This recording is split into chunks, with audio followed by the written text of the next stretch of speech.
সরাসরি হাসপাতালে গিয়ে চিকিৎসকের সঙ্গে দেখা করতে পারবেন না ওষুধ কোম্পানির প্রতিনিধিরা, তবে ইমেলের মাধ্যমে চিকিৎসককে নিজেদের ওষুধের বিষয়ে জানাতে পারবেন।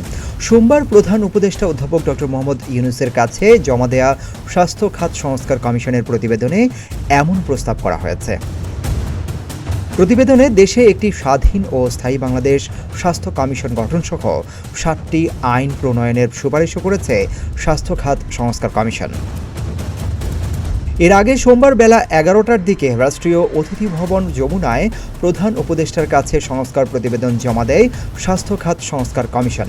গত বছরের 17 নভেম্বর বাংলাদেশ ডায়াবেটিস সমিতির সভাপতি অধ্যাপক একে আজাদ খানকে প্রধান করে 12 সদস্যের এই কমিশন গঠন করে অন্তর্বর্তী সরকার।